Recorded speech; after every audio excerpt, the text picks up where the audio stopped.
Pier பொலியே பல குற்றச்சாட்டுக்களை பிரதமர் மாக்காணி மீது வைத்திருந்தார். அதாவது கனடா ரிசெஷனில் இருக்கின்றது. இதை பற்றி மாக்காணி ஒரு தகவலும் வெளியிடவில்லை. பத்திரிகையாளர்களை சந்திக்க மறுக்கின்றார். இது தொடர்பான கேள்விகளுக்கு பதில் சொல்ல மறுக்கின்றார். பல குற்றச்சாட்டுக்களை அவர் சுமத்தியிருந்தார். யூத சமுதாயத்திடம் மன்னிப்பு கேட்க வேண்டும் என்கின்ற ஒரு பாணியிலும், மற்றது இவ்வாறான இந்த எதிர்வினை செய்பவர்கள் அல்லது குறிப்பாக பயங்கரவாத நடவடிக்கைகளுக்கு ஆதரவானவர்கள் போன்றவர்கள் மீதான நடவடிக்கைகள் எடுக்கப்படவில்லை என்பதையும், மற்றது குற்றவியல் சம்பந்தமானவர்களின் வருகை என்பது தவிர்க்கப்படவில்லை. அதாவது இந்த எதிர்ப்பு உணர்வு அல்லது வேறு ஒரு இனத்திற்கு எதிரான எதிர்ப்பு மற்றும் பொதுமக்கள் பாதுகாப்பு மற்றும் குடிவரவு, இந்த விடயங்களில் அக்கறை எடுக்கப்படவில்லை என்பதை அந்த தனது பொருளாதாரம் குறித்த கவலைகளுடன் இணைத்து தெரிவித்திருந்தார். இவற்றில் நிச்சயமாக உண்மை இருக்கின்றதா என்றால் சில விடயங்கள் உண்மையிலேயே ஆராயப்பட வேண்டிய விடயங்கள். ஆனால் அதனை இந்த லிபரல் அரசு ஆராய்ந்து கொண்டிருக்கின்றது. அது ஆராயப்படாமல் இல்லை என்பது குற்றச்சாட்டு என்பது நிச்சயமாக, அதாவது இது ஒரு பாரிய ஒரு பழுவிற்கு அல்லது ஒரு பாரிய ஒரு அழுத்தம் சார்ந்த ஒரு நிலைமைக்கு கனடா சென்று கொண்டிருக்கின்றது என்கின்ற அர்த்தத்தை வெளிப்படுத்துவதாக இருந்தாலும், இது காலாகாலமாக ஏற்படுத்தப்பட்ட பிரச்சனை. C9, C21 அவ்வாறான சட்டங்களை கனடிய அரசு கொண்டு வருகின்றது. ஆனால் அவற்றை நடைமுறை சாத்தியப்படுத்துகின்ற வேலை என்பது தொடர்ச்சியாக இடம்பெறும். எனினும் இது பொறுத்திருந்து பார்க்க வேண்டிய ஒரு விடயமாகத்தான் இருக்கின்றது. மாக்காணி அவர்கள் யூத இனத்திடம் மன்னிப்பு கேட்க வேண்டும் என்ற ஒரு கோரிக்கையை நேற்று விடுத்திருந்தார் என்றால், இவ்வாறாக அவர்கள் ஒரு பெரிய பாதிப்புக்கு கனடாவில் உட்படுத்தப்பட்டிருக்கின்றார்கள் என்று அவர் அவ்வாறு கூறுவதற்கான தரவுகளை அவர் வைத்திருந்துதான் அவ்வாறு கூறலாம். எனவே அவர் கூறுவதை உண்மை என்று நாங்கள் எடுத்து பார்த்தாலும், அந்த சம பங்காக மற்ற இனங்கள் கூட இவ்வாறான விடயங்கள் இடம்பெறுகின்றன. அனைத்து இனங்களுக்குமான அல்லது அனைத்து சிறுபான்மை இனங்களுக்குமான விடயமாக இதை முன்னிலைப்படுத்தி இருந்தால் அந்த அவர் மீதான வேறுபட்ட பார்வை என்பது ஏற்படாது. G7 நாடுகள் 7 நாடுகளிலும் எல்லா நாடுகளும் இந்த பிரச்சனைக்கு உட்படுத்தப்படுகின்றன. ஆனால் எல்லா நாடுகளிலும் பொருளாதார நெருக்கடி இருக்கின்றது. ஆனால் இந்த நாடுமே பொருளாதார மந்த நிலைக்கு செல்லவில்லை. ஏன் கனடா சென்றது என்ற கேள்வி எல்லாம் சாதாரண பொதுமகனால் ஏற்கப்படக்கூடியதாக இருந்தாலும், இங்கே கனடாவிற்கும் அமெரிக்காவிற்குமான உறவுதான் கனடாவிற்கான இவ்வாறான ஒரு பொருளாதார மந்தத்தை ஏற்படுத்தியது என்கின்ற உண்மையை அவர் சாதாரணமாக தட்டி சென்று விட்டார்.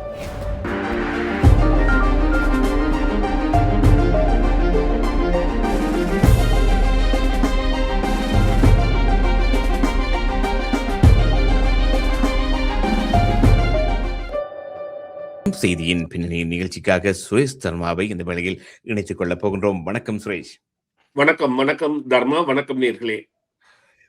கடந்த நேற்றைய தினம் பியர் பொலியே பல குற்றச்சாட்டுக்களை பிரதமர் மாக்காணி மீது வைத்திருந்தார். அதாவது கனடா ரிசெஷனில் இருக்கின்றது. இதை பற்றி மாக்காணி ஒரு தகவலும் வெளியிடவில்லை. பத்திரிகையாளர்களை சந்திக்க மறுக்கின்றார். இது தொடர்பான கேள்விகளுக்கு பதில் சொல்ல மறுக்கின்றார். பல குற்றச்சாட்டுக்களை அவர் சுமத்தியிருந்தார். அவரது உரையில் குறிப்பிடத்தக்க மேலும் பல விடயங்களையும் அவர் தொட்டு சென்றிருக்கின்றார். அதாவது கனடாவின் இங்கு உள்ளே வருகின்ற அகதிகள், கனடாவில் இங்கிருந்து இமிகிரேஷன் பாலிசி தொடர்பாக அவர் தனது அதிருப்தியை வெளியிட்டு இருக்கின்றார். போலியான விவரங்களை காட்டி கனடாவுக்குள் இங்கு வருபவர்கள் பயங்கரவாதிகளாக இருக்கிறார்கள், பயங்கரவாத சட்டங்களில் பயங்கரவாத செயல்களில் ஈடுபடுகிறார்கள், இதனால் அவர்களுக்கான அகதி கொடுப்பனவுகள் என்று சொல்லி அதிகமாக பணம் செலவிட்டப்பட்டு வருகின்றது, இதனால் தேவையான திட்டங்களுக்கு பணம் செலவிட முடியாமல் இருக்கிறது, தொழில் முயற்சிகளுக்கு பணம் செலவிட முடியாது, பல குற்றச்சாட்டுக்களை சுமத்தி இருக்கின்றார் என்று சொல்லியிருக்கிறார். இந்த கேள்விகளுக்கு எல்லாம் மாக்காணி பதிலளிக்காமல் ஒளிந்து கொண்டு இருக்கின்றார் என்று இவருடைய குற்றச்சாட்டுகள், இந்த நீண்ட உரையிலே பல குற்றச்சாட்டுகள் இருந்தன. அவர் குறிப்பாக இந்த இமிகிரேஷன் பாலிசி தொடர்பாக இவர் செலுத்தி இருக்கிற இந்த குற்றச்சாட்டு தொடர்பாக உங்களுடைய கருத்து எப்படி இருக்கின்றது? இல்லை, நிச்சயமாக நீங்கள் குறிப்பிட்ட அதே பாணியில் அவருடைய குற்றச்சாட்டுகள் இருந்திருந்தன. குறிப்பாக இந்த புதிதாக வருபவர்களிடையே இந்த பயங்கரவாத தன்மை இருக்கின்றது, மற்றது யூதர்கள் மீதான எதிர்ப்பு அல்லது எதிர்ப்புணர்வு அதிகரிக்கப்பட்டு வருகின்றது, அவர்களுக்கான ஒரு பரிகாரம் இல்லை போன்ற விடயங்கள் எல்லாம் தொட்டு சென்றிருந்தார். இவை காலகாலமாகவே எடுக்கப்பட்டு வருகின்ற பிரச்சனைகளாகவும் இவற்றிற்கான சட்டங்களை இயற்றுபவர்களாக தற்போதைய லிபரல் கட்சி இருப்பதாக இருந்தாலும் அவர்களுடைய பாதையில் தாமதம் இருக்கின்றது அல்லது தாமதத்து செல்கின்றார்கள் என்கின்ற ஒரு குற்றச்சாட்டை முன்வைப்பதற்கான ஒரு முழு முயற்சியாக இவரது இந்த குற்றச்சாட்டுகள் இருக்கின்றன. இதிலும் குறிப்பாக இவர் நீங்கள் தொட்டு சென்ற அந்த புள்ளிகளை பார்த்தீர்களானால், அது அவர்களுடைய அக்கறை என்பது யூத சமுதாயத்திடம் மன்னிப்பு கேட்க வேண்டும் என்கின்ற ஒரு பாணியிலும், மற்றது இவ்வாறான இந்த எதிர்வினை செய்பவர்கள் அல்லது குறிப்பாக பயங்கரவாத நடவடிக்கைகளுக்கு ஆதரவானவர்கள் போன்றவர்கள் மீதான நடவடிக்கைகள் எடுக்கப்படவில்லை என்பதையும், மற்றது குற்றவியல் சம்பந்தமானவர்களின் வருகை என்பது தவிர்க்கப்படவில்லை. அதாவது இந்த எதிர்ப்பு உணர்வு அல்லது வேறு ஒரு இனத்திற்கு எதிரான எதிர்ப்பு மற்றும் பொதுமக்கள் பாதுகாப்பு மற்றும் குடிவரவு இந்த விடயங்களில் அக்கறை எடுக்கப்படவில்லை என்பதை அந்த தனது பொருளாதாரம் குறித்த கவலைகளுடன் இணைத்து தெரிவித்திருந்தார். இவற்றில் நிச்சயமாக உண்மை இருக்கின்றதா என்றால் சில விடயங்கள் உண்மையிலேயே ஆராயப்பட வேண்டிய விடயங்கள். ஆனால் அதனை இந்த லிபரல் அரசு ஆராய்ந்து கொண்டிருக்கின்றது. அது ஆராயப்படாமல் இல்லை என்கிற குற்றச்சாட்டு என்பது நிச்சயமாக, அதாவது இது ஒரு பாரிய ஒரு பழுவிற்கு அல்லது ஒரு பாரிய ஒரு அழுத்தம் சார்ந்த ஒரு நிலைமைக்கு கனடா சென்று கொண்டிருக்கின்றது என்கின்ற அர்த்தத்தை வெளிப்படுத்துவதாக இருந்தாலும், இது காலாகாலமாக ஏற்படுத்தப்பட்ட பிரச்சினை. மற்றும் நீங்கள் குறிப்பிட்ட இந்த சமூக கொடுப்பனவில் தங்கி இருப்பது என்பது நாங்கள் உண்மையிலேயே ஏற்றுக்கொள்ள வேண்டிய விடயம் என்னவென்றால், சில சமூகங்களை பொறுத்தவரையில் அதாவது வேலைக்கு செல்வதை விட இவ்வாறான கொடுப்பனவுகள் தங்கி இருப்பது என்பது அவர்களில் அதிகமாக காணப்படுவதான புள்ளி விவரங்கள் இருக்கின்றன.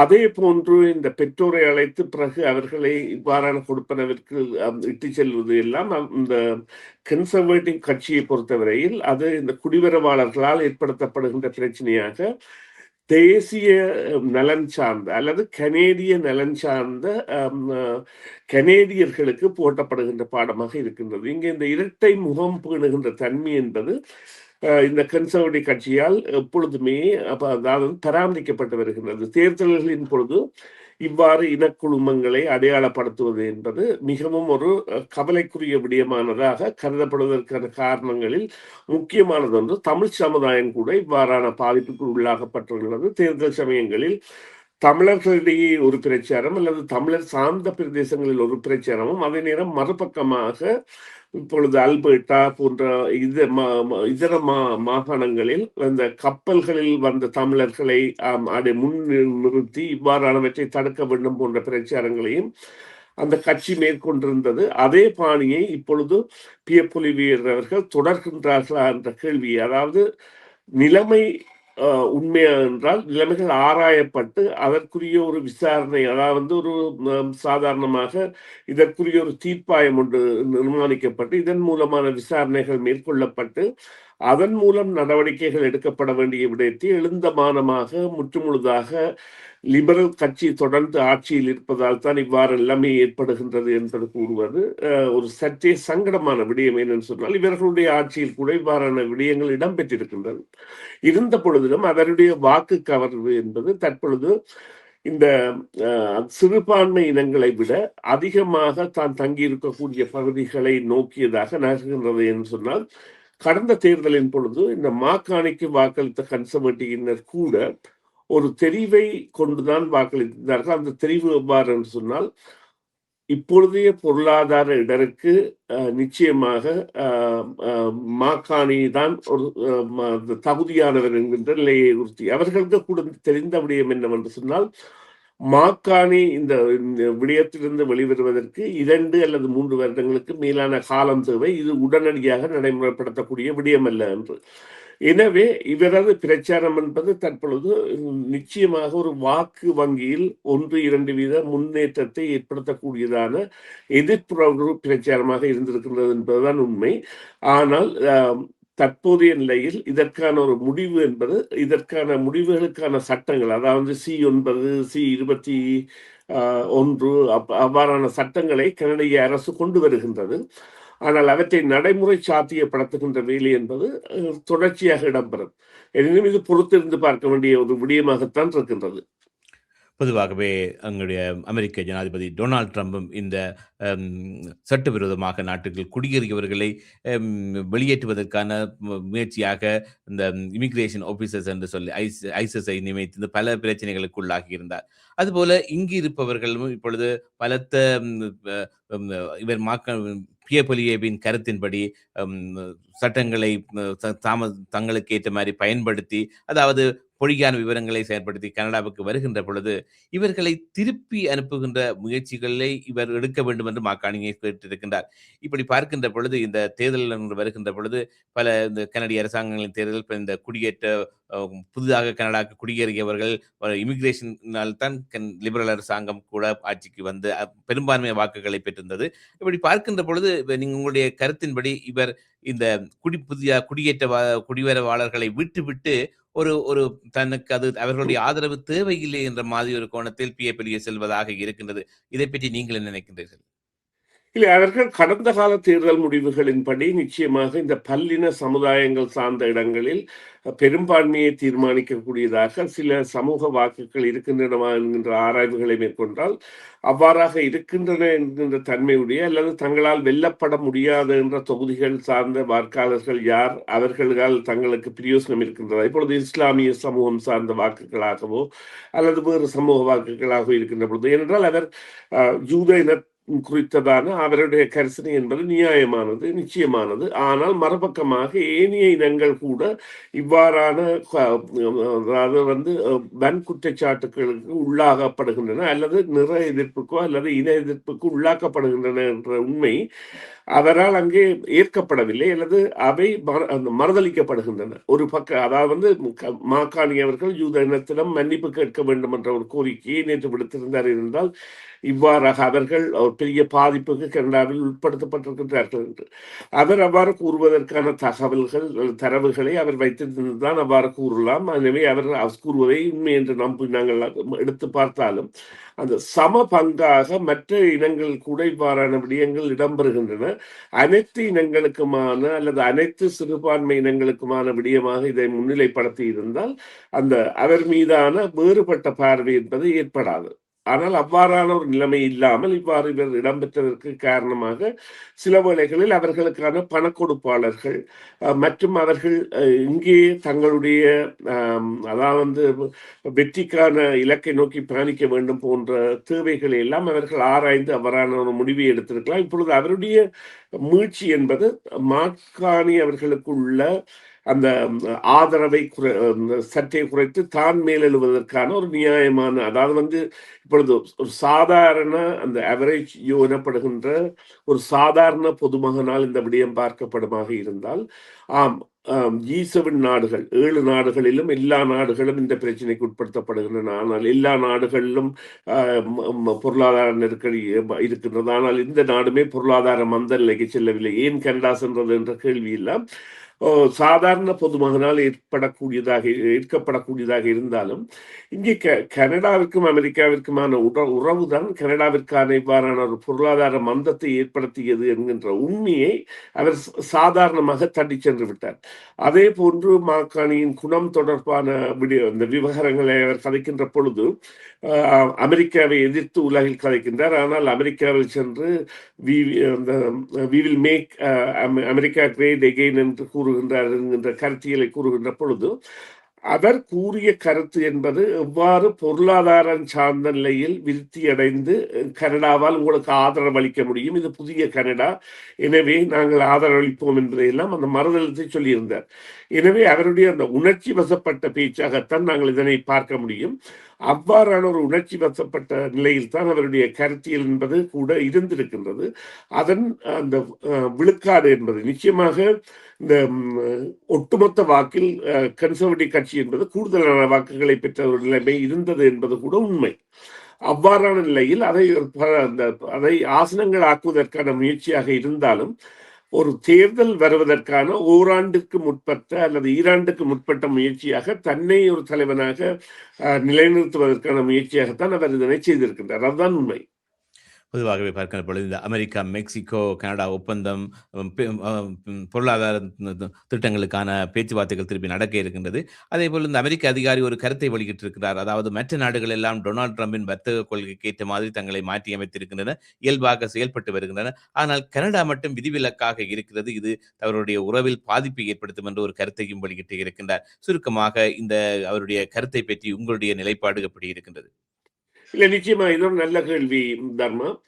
இந்த விவகாரத்தில் கனடாவை பொறுத்தவரை தங்கு நிலையில் இருக்கின்றோம். நாங்கள் ஒட்டுமொத்தமாக அமெரிக்காவை தங்கு நிலையில் இருந்து, அதாவது அவர்கள் சார்பு பொருளாதாரமாகத்தான் கனடாவின் பொருளாதாரம் இருக்கின்றது. அதிலிருந்து விடுபட வேண்டிய தேவையை கனடா அடையாளம் கண்டு, அதாவது டொனால்ட் ட்ரம்ப் அவர்களின் வரி விதிப்பு தொடர்பான நடவடிக்கையால் அதனை அடையாளம் கண்டு அதிலிருந்து சற்றே மீள்வதற்கான, ஒட்டுமொத்தமாக மீள்வது என்பது நடைமுறை சாத்தியமற்ற விடயம்.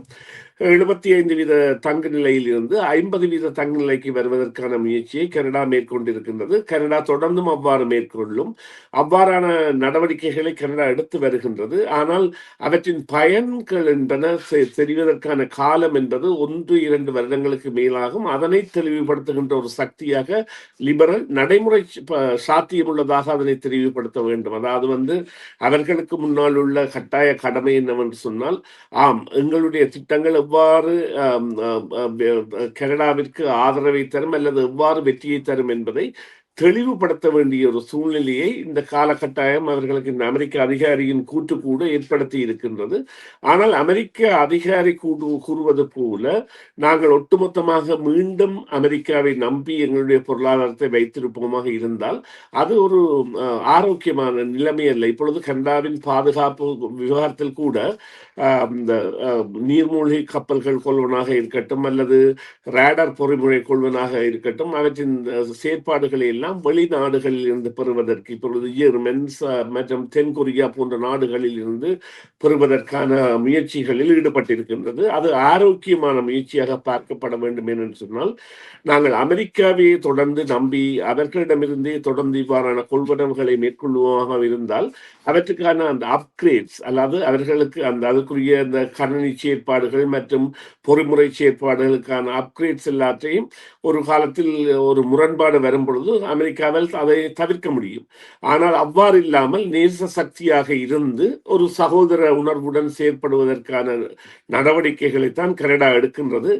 எனவே இந்த அமெரிக்க அதிகாரியின் கூற்று என்பது சற்றே அவர்கள் பக்கம் ஒரு ஆதங்கம் இருப்பதை காட்டினாலும் கனடாவின் நிலைப்பாடு என்பது மாறாக இருக்க வேண்டும் என்பதில் எந்த மாற்று கருத்தும் இல்லை. நன்றி சுரேஷ். இந்த வேளையில் இணைந்து கொண்டு எங்களுடன் உங்களுடைய கருத்துக்களை பகிர்ந்து கொண்டதற்கு பிரதர் விடயம் சம்பந்தமாக உங்களுடன் பேசிக்கொள்ளலாம். மீண்டும் மறுமுறை நேர்கள் சார்பாகவும் கலியகம் சார்பாகவும் உங்களுக்கு எமது நன்றிகள். நன்றி தர்மா, நன்றி நேர்களே. மீண்டும் ஒரு பொழுதில் சந்திப்போம். சிஎம்ஆர் யூடியூப் சேனலில் இணைந்திருக்கும் நேர்கள் அனைவருக்கும் எமது நன்றி. காமெண்ட்ஸ் பகுதியில் உங்கள் கருத்துக்களை தெரிவிக்க தவறாதீர்கள். முக்கிய செய்திகள், காணொளி தொகுப்புகள், நேர்காணல் என பலதரப்பட்ட அம்சங்களையும் உங்களுக்காக தருகின்றது சிஎம்ஆர் யூடியூப் சேனல்.